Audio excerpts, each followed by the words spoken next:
이사야 26장 12절에서 15절입니다. 주님께서 우리에게 평화를 주실 것을 확신합니다. 우리가 성취한 모든 일은 모두 주님께서 우리에게 하여 주신 것입니다.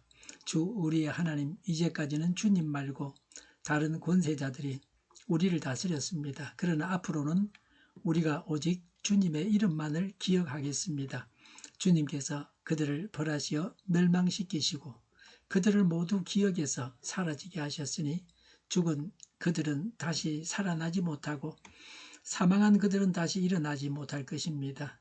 주님께서 이 민족을 큰 민족으로 만드셨습니다. 주님께서 이 나라를 큰 나라로 만드셨습니다. 주님께서 이 땅의 모든 경계를 확장하셨습니다. 이 일로 주님께서는 영광을 받으셨습니다. 아멘. 참된 평화와 하나님이 이루신 일들을 말씀하십니다. 사람은 누구나 평화를 원합니다. 그러나 세상에서 얻는 평화는 오래가지 못합니다. 건강, 재물, 관계가 평화를 주기도 하지만 흔들리기 쉽습니다.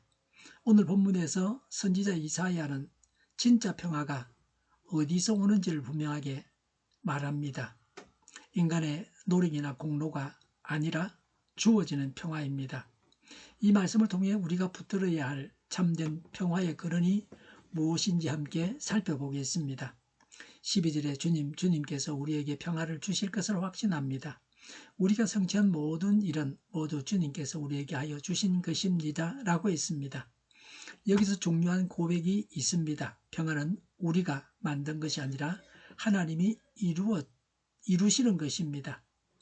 우리는 흔히 이렇게 생각합니다. 내가 열심히 살면 평화로울 것이다.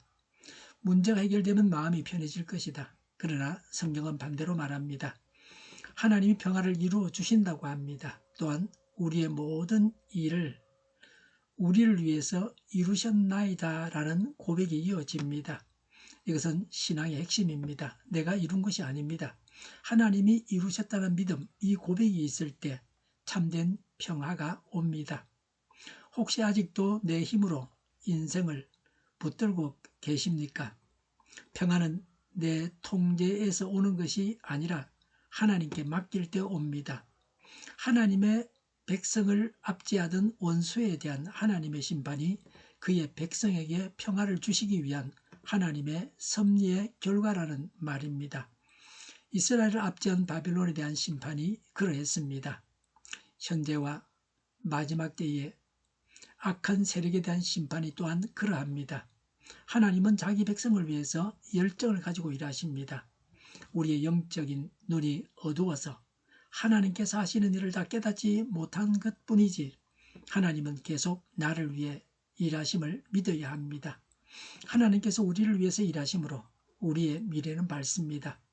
범사에 긍정적으로 생각해야 합니다. 나라를 위해서 기도하고 하나님께서 현재의 국가적인 어려움을 잘 해결해 주실 것을 믿어야 합니다.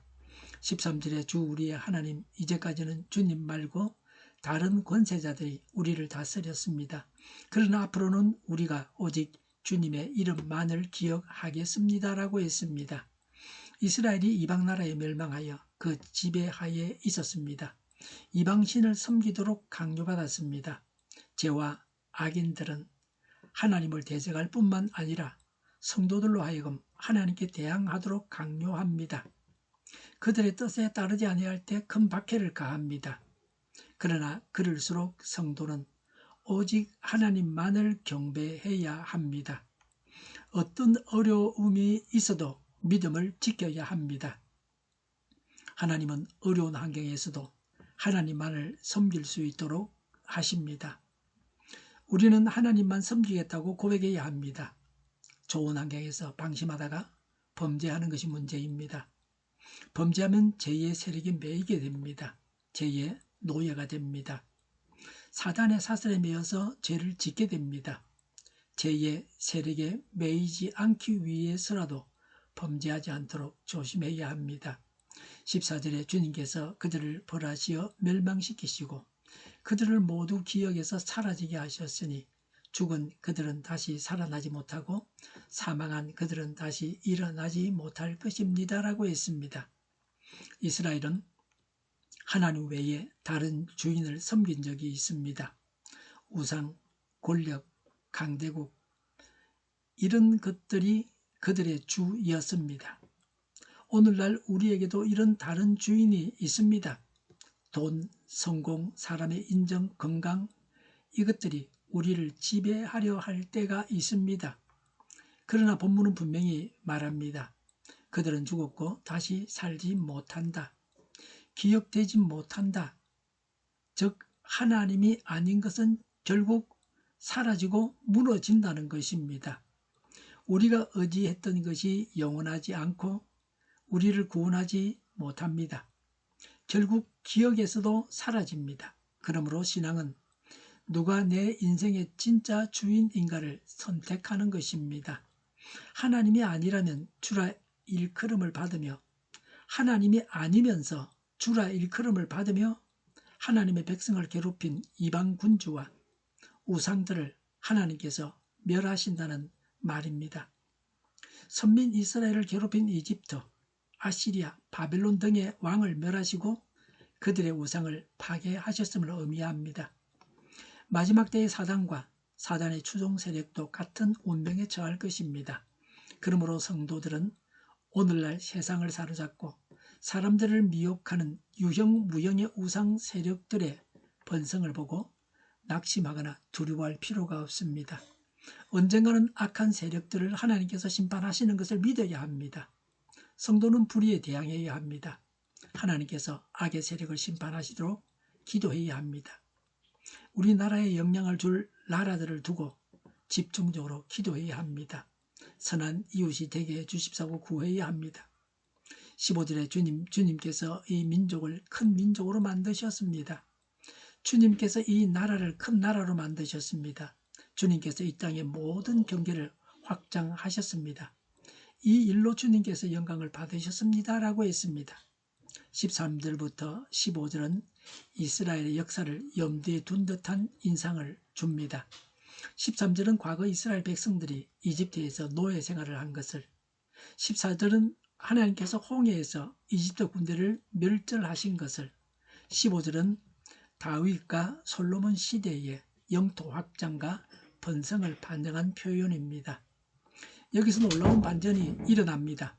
하나님은 단순히 평화만 주시는 분이 아니라 번성하게 하십니다. 영토를 확장해서 큰 나라가 되게 하시고 영광을 얻으십니다. 이것은 단순한 정치적 번영이 아니라 하나님의 통치가 확장되는 일입니다. 우리의 삶에도 동일합니다. 하나님이 주인 되실 때 삶이 회복됩니다. 믿음이 자랍니다. 영향력이 넓어집니다. 참된 부흥은 사람의 힘이 아니라 하나님의 손에서 시작됩니다. 여기서 이 나라는 이절의 의로운 나라를 가리키는 말로 영적으로 온 세상에 그리스도의 복음이 전파되어 많은 이방인들이 하나님의 백성이 되므로 하나님 나라가 확장될 것을 말합니다. 하나님은 하나님의 나라를 확장하십니다. 매일 세계적으로 수많은 사람들이 하나님께로 돌아오고 있습니다. 우리도 그 전가된 하나님의 백성 중에 하나입니다. 사람들을 하나님께로 돌아오게 하는 일은 하나님께서 홀로 하십니다. 우리는 이 일에 도구로 사용될 따름입니다. 하나님의 도구로 사용되는 자는 행복합니다. 그리고 영광을 받아서 누릴 것입니다. 이 세상에서 하나님께서 늘 함께 하셔서 사명을 감당하게 하십니다. 사단의 세력이 강력하지만 하나님 앞에 굴복하고 맙니다. 사단은 우리를 이기지만 하나님의 적수는 될 수가 없습니다. 평안은 하나님이 이루십니다. 하나님이 아닌 것은 결국 사라집니다. 하나님은 모든 경계를 확장시키십니다. 그러므로 하나님만이 나의 주가 되셔야 합니다. 내 인생의 중심에 하나님을 모실 때 비로소 흔들리지 않는 평안을 누리게 됩니다. 하나님은 악행을 심판하십니다. 하나님만 믿고 섬기고 높여야 합니다. 하나님 나라를 확장시키는 일에 일꾼이 되어야 합니다.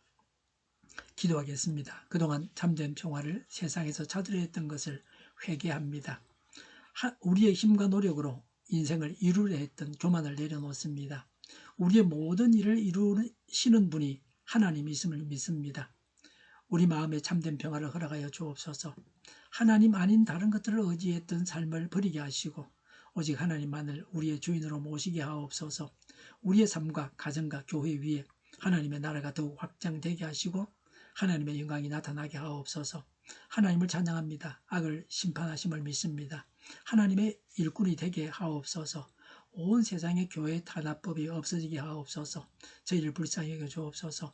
저희를 악에서 구하옵소서. 하나님의 뜻이 이 땅에서도 이루어지게 하옵소서. 저희의 간구 영답하여 주옵소서. 기도하기를 쉬지 않게 하옵소서. 저희의 필요를 채워주시옵소서. 오늘도 차고 넘치는 복된 삶을 살게 하옵소서.